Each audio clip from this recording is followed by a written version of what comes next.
నమస్తే, welcome to 1TV news. ముందుగా bulletin లో హెడ్లైన్.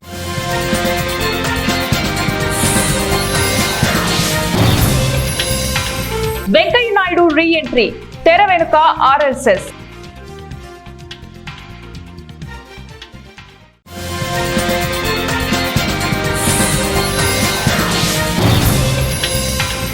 అల్పపీడనం ముప్పు, తెలుగు రాష్ట్రాలకు భారీ వర్ష సూచన.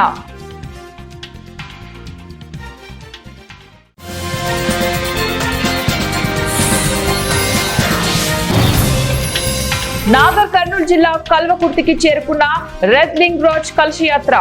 స్వాగతం పలికిన మాజీ ఎమ్మెల్యే జైపాల్ యాదవ్.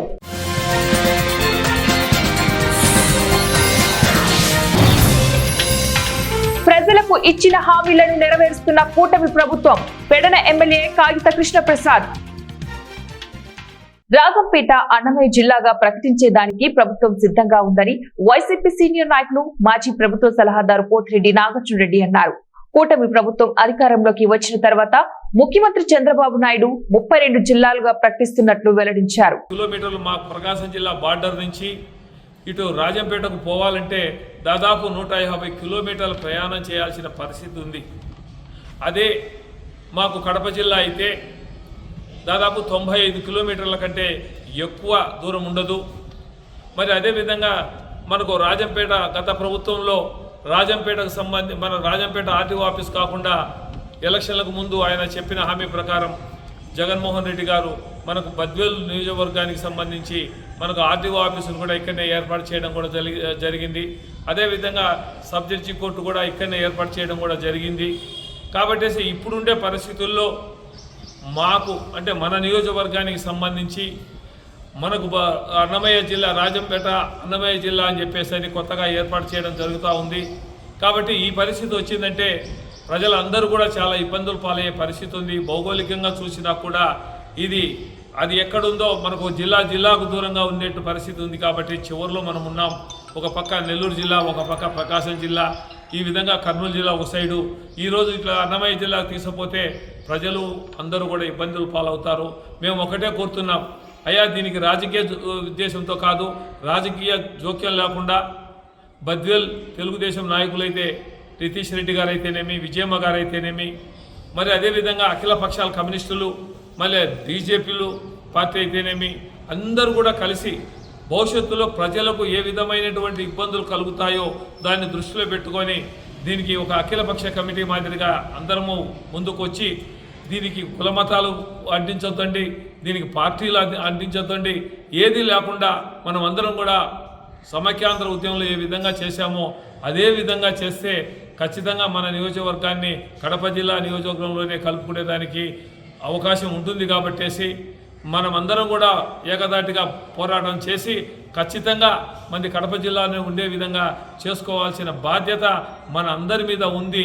ఇప్పుడు వచ్చిన మా న్యూస్ ప్రకారం అయితే రాజంపేట, రైల్వే కోడూరు, రాయచోటి, మన బద్వేలు నియోజకవర్గాలు 4 నియోజకవర్గాలకే ఒక జిల్లాగా ప్రకటించడం జరుగుతూ ఉంది. ఇంతకుముందు ఇచ్చిన జిల్లాలు 7-8 నియోజకవర్గాలు కలిపి ఒక్కొక్క జిల్లాగా ఉంది. కానీ ఇప్పుడు ఈ విధంగా చేయడం కూడా చాలా బాధాకరమైన విషయం. కాబట్టి ఇదంతా ప్రజల్లోంచి రిజర్వేషన్ వస్తేనే, అసమ్మతి ప్రజల్లో నుంచి నిరసన వస్తేనే తప్ప ఇది జరగదు. కాబట్టి ప్రజలందరూ కూడా ఆలోచించుకోవాలా, దీని మీద మనం అందరం కూడా గట్టిగా ప్రయత్నం చేయాలని చెప్పేసి మీకు అందరికీ తెలియజేస్తూ మీ నాగార్జున రెడ్డి.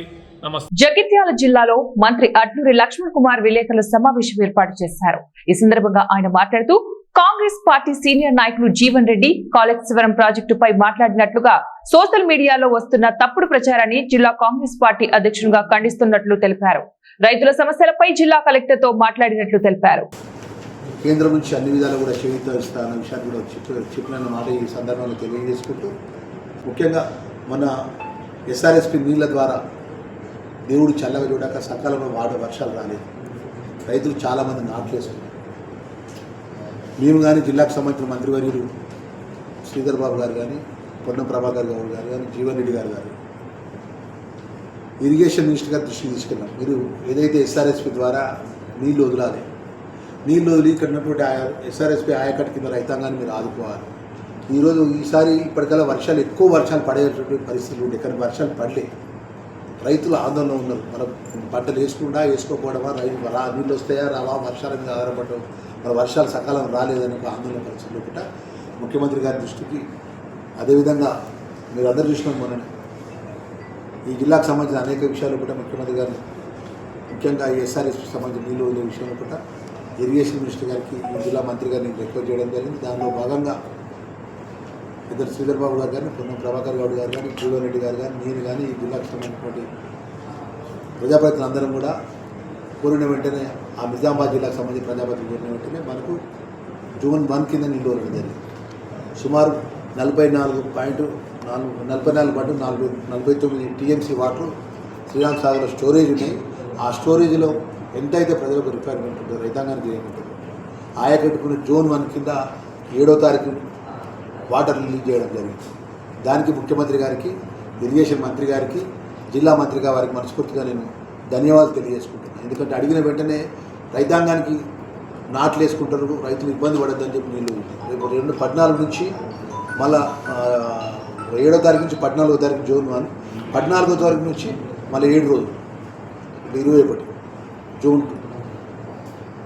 ఆ విధంగా నీళ్ళు వదిలే విధంగా ఒక ప్రణాళిక పద్ధతి ద్వారా రాష్ట్ర రైతాంగానికి శ్రీరామ్ సాగర్ కింద ఆయకట్టున్న రైతులను ఆదుకునే విధంగా అప్ టు ఈ యొక్క వాటరు నిజామాబాద్ జిల్లాకు, ఉమ్మడి కరీంనగర్ జిల్లాకు, ఇంకా దాని కింద కూడా ఆయకట్టు శ్రీరామ్ సాగర్ నీళ్ళు పోయే విధంగా ముఖ్యమంత్రి వారి యొక్క ఆదేశంతో ఇరిగేషన్ మినిస్టర్ గారు ఇప్పుడు నీళ్ళు ఇవ్వడం జరుగుతున్న విషయాన్ని మీ ద్వారా తెలియజేసుకుంటూ, ఈ యొక్క ప్రభుత్వం రైతు ప్రభుత్వం, ప్రజలే ఎన్నుకోబడ్డప్పుడు ప్రజలకు అండగా ఉండే విధంగా ఈరోజు అన్ని విధాల మేము రైతాంగానికి ఇక్కడ ఇబ్బంది పడకుండా ప్రత్యేకంగా చొరవ తీసుకుంటామని మనం చేసుకుంటాం.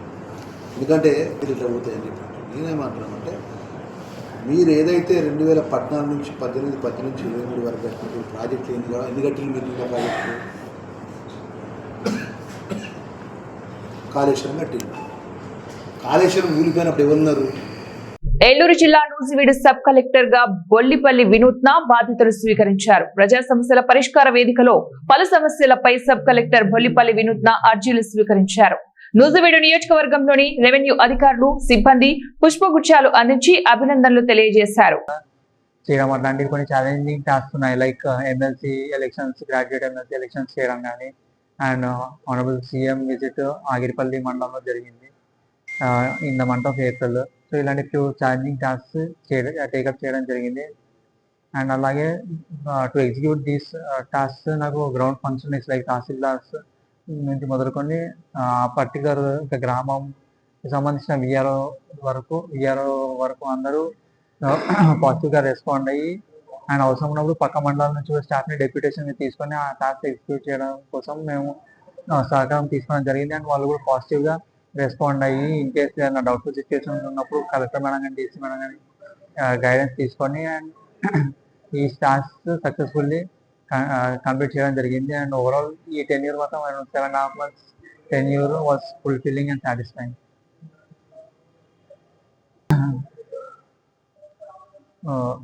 ఆల్మోస్ట్ 7.5 months కన్నా ఎక్కువ టెన్యూర్ నేను నూజివీడు డివిజన్లో చేపట్టడం జరిగింది.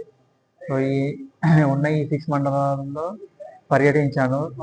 పీజీఆర్ఎస్ పిటిషన్స్ ఎలా పరిష్కరిస్తున్నారు తహసీల్దార్లు కానీ. కృష్ణా జిల్లా పెడన ఎమ్మెల్యే కాగిత కృష్ణప్రసాద్ ఆధ్వర్యంలో పెడనలో భారీ ట్రాక్టర్ల ర్యాలీ చేపట్టారు. సూపర్ 6 లో భాగంగా అన్నదాత సుఖీభవ పథకానికి సంబంధించి మొదటి విడత రైతుల ఖాతాల్లోకి 7,000 రూపాయలు జమ కావడంతో రైతులు ఆనందంతో ట్రాక్టర్ ర్యాలీలో పాల్గొన్నారు.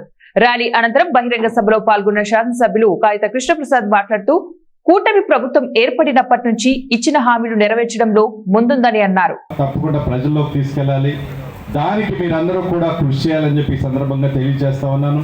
మరి ఈ రోజున ముఖ్యంగా రైతు సోదరులందరికీ కూడా ఈ రోజున ఇందాక పెద్దలు స్వామి గారు కూడా చెప్పారు, మరి నీటికి అద్దెలు వచ్చినప్పుడు నిమ్మల రామానాయుడు గారికి నేను ఫోన్ చేసేవాడిని. ఆయన అంటే చంద్రబాబు నాయుడు గారి కింద ఉన్నటువంటి టీం ఎట్లా ఉంటుందంటానికి ఒక ఉదాహరణ రామానాయుడు గారు అని చెప్పి తెలియజేస్తాను. ఎందుకంటే నేను ఏదైనా విషయం ఆ నీటి ఎద్దరి మీద ఆయన ఫోన్ చేస్తే, ఒకసారి చేస్తే ఆయన మళ్ళీ దాన్ని ఫాలోఅప్ చేసి మళ్ళీ నెక్స్ట్ డేనో లేదంటే ఆ నెక్స్ట్ డేనో కాల్ చేసి సమస్య పరిష్కారం అయిందా లేదని చెప్పి అడిగేవాడు. అలాగే ఇంకా అవలేదంటే ఆయనే స్వయంగా వచ్చి చూసి ఆ సమస్యనంతటినీ కూడా పరిష్కారం చేసి ఈ రోజున మన నియోజకవర్గంలో నీటి ఎద్దడి లేకుండా చేసినందుకు వారికి మనందరి తరఫున ప్రత్యేకమైన ధన్యవాదాలు తెలియజేయాలని కూడా ఈ సందర్భంగా తెలియజేస్తా ఉన్నాను. అంటే చంద్రబాబు నాయుడు గారు ఎంపిక చేసుకున్నటువంటి టీం అటువంటిది, అంత గొప్పగా పనిచేస్తారనడానికి ఆయన నిదర్శనాన్ని కూడా ఈ సందర్భంగా తెలియజేస్తా ఉన్నాను. ఈ రోజున మనం కూడా మరి నియోజకవర్గ వ్యాప్తంగా ఉన్నటువంటి మరి ఏదైతే ఎరువులకు సంబంధించి కొంత ఇబ్బంది ఏర్పడతా ఉంది, అది కూడా 1-2 రోజుల్లోనే ఆ సమస్యను కూడా పరిష్కరిస్తాం. పై అధికారులతో కూడా మాట్లాడడం, త్వరలోనే అటువంటి సమస్య లేకుండా రైతులందరికీ కూడా ఎరువులు అందే బాధ్యత తీసుకుంటారని కూడా ఈ సందర్భంగా తెలియజేస్తా ఉన్నాను. తప్పకుండా మరి ఈ రోజున అన్నదాత సుఖీభావ కార్యక్రమాన్ని ఈ రోజున మరి చంద్రబాబు నాయుడు గారు, పవన్ కళ్యాణ్ గారు, మోడీ గారి యొక్క సహకారంతో మన కార్యక్రమాన్ని దిగ్విజయంగా రైతులందరికీ కూడా అందజేస్తున్నందుకు తప్పకుండా మన కూటమి ప్రభుత్వానికి ప్రతి రైతు సోదరుడు కూడా ధన్యవాదాలు తెలియచేయాలని చెప్పి ఈ సందర్భంగా మిమ్మల్ని అందరినీ కూడా కోరుతా ఉన్నాను. తప్పకుండా మీరందరూ కూడా ప్రజల్లో ఉండి ప్రతి సమస్యని కూడా పరిష్కారం చేస్తూ ప్రతి ఒక్కరికి కూడా విషయాలు తెలిసే విధంగా ఫేక్ ప్రచారాలు తిప్పికొట్టే విధంగా ముందుకెళ్లాలని చెప్పి ఈ సందర్భంగా తెలియజేసుకుంటూ ఈ రోజున రేజింగ్ల రాజ్ కలశయాత్ర నాగర్ కర్నూలు జిల్లా కల్వకుర్తికి చేరుకుంది. యాదవ్ కుల సంఘాలు స్వాగతం పలికాయి. ఈ కార్యక్రమానికి ముఖ్య అతిథిగా కల్వకుర్తి మాజీ ఎమ్మెల్యే జైపాల్ యాదవ్ పాల్గొన్నారు. రేజింగ్ల రాజ్ కలశయాత్ర గురించి మాట్లాడుతూ అఖిల భారత యాదవ్ మహాసభ ఆధ్వర్యంలో రేజింగ్ల రాజ్ కలశయాత్ర ఏప్రిల్ 13, 2025న బీహార్ రాష్ట్రంలోని సరణ్ జిల్లాలో ప్రారంభమైందన్నారు. ఈ యాత్ర ముఖ్య ఉద్దేశం 1962లో భారత్ చైనా యుద్ధంలో వీరమరణం పొందిన 114 మంది యాదవ శౌర్య యోధులను స్మరించడమేనన్నారు. 14 మంది ఆ 4000 మందిని ఎదుర్కొని వారి 4000 మందిలో సుమారు 2000 మందిని హతమార్చి 114 మంది వీర మరణం పొందినటువంటి విషయాన్ని ఈ సందర్భంగా తెలియజేస్తా ఉన్నాను. 1962లో చైనా యుద్ధం జరిగితే భారత ప్రభుత్వం 114 మంది యాదవ వీర సైనికులు మరణించినప్పుడు కూడా మరి ఇక్కడ అయ్యర్ అంటే యాదవులు, దానికి ప్రత్యేకమైన గుర్తింపు ఇవ్వలేదు. అదేవిధంగా ఈ కలశం గురించి కూడా చనిపోయినటువంటి వారి ఎముకలు మొత్తం కూడా కలశ రూపంలో భారతదేశ వ్యాప్తంగా పర్యటిస్తూ చివరకు ఢిల్లీలో ఉన్నటువంటి జంతర్ మంతర్ దగ్గర ఈ యాత్ర ముగింపు కొరకు పెద్ద ఎత్తున సన్నాహాలు చేయడం జరిగిన విషయాన్ని ఈ సందర్భంగా నేను తెలియజేస్తా ఉన్నాను. అదేవిధంగా మరి మరొకటి గుర్తుపెట్టుకోవాలి, ఈరోజు భారత ప్రధానమంత్రి గారు నరేంద్ర మోడీ గారు, రక్షణ శాఖ మంత్రి రాజ్నాథ్ సింగ్ గారు ఈ దేశానికి అధ్యక్షుడు. మాజీ ఉపరాష్ట్రపతి వెంకయ్య నాయుడు ఢిల్లీ చేరుకున్నాడు. బీజేపీలో ట్రబుల్ షూటర్ గా పేరు తెచ్చుకున్నారు. ఉపరాష్ట్రపతిగా పదవీ విరమణ చేసిన తర్వాత క్రియాశీలక రాజకీయాలు తగ్గించారు. అయితే ప్రస్తుతం ఉపరాష్ట్రపతి ఎన్నిక నోటిఫికేషన్ వచ్చిన తరుణంలో వెంకయ్య నాయుడు ఢిల్లీలో బిజీగా గడుపుతుండటం ప్రాధాన్యత సంతరించుకుంది. ఒకవైపు ప్రధాని మోదీతో ఏకాంత సమావేశాలు, ఆర్ఎస్ఎస్ ముఖ్యులతో భేటీలు ఇప్పుడు హాట్ టాపిక్ గా మారుతున్నాయి. కేంద్రంలో మారుతున్న లెక్కలతోనే వెంకయ్య నాయుడు ఎంట్రీ ఇచ్చారన్న ప్రచారం సాగుతుంది. హైదరాబాద్ ని మరోసారి భారీ వర్షం పలకరించింది.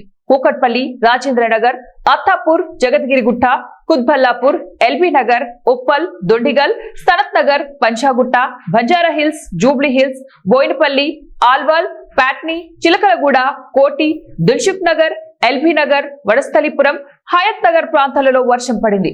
పలు చోట్ల వర్షపు నీరు రోడ్లపై నిలిచిపోయింది. కొన్ని చోట్ల ట్రాఫిక్ జామ్ అవడంతో వాహనదారులు ఇబ్బందులు పడ్డారు. కోకాపేట్, మణికొండలో భారీ వర్షం కురిసింది. దీంతో మాన్సూన్ బృందాలు అప్రమత్తమయ్యాయి. హైదరాబాద్ లో ఎడతెరిపి లేకుండా కురుస్తున్న వర్షాలతో పాత బస్తీలో పురాతన భవనం కుప్పకూలింది.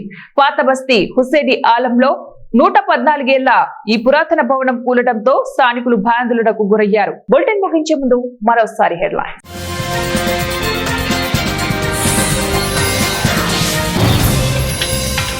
వెంకయ్య నాయుడు రీ ఎంట్రీ, తెర వెనుక ఆర్ఎస్ఎస్.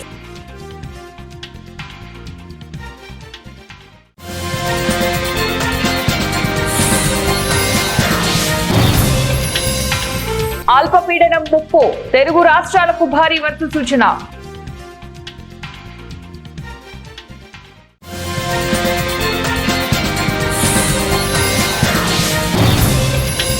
నాగర్ కర్నూలు జిల్లా కల్వకుర్తికి చేరుకున్న రెడ్ లింగ్ రోజ్ కలశయాత్ర. స్వాగతం పలికిన మాజీ ఎమ్మెల్యే జైపాల్ యాదవ్.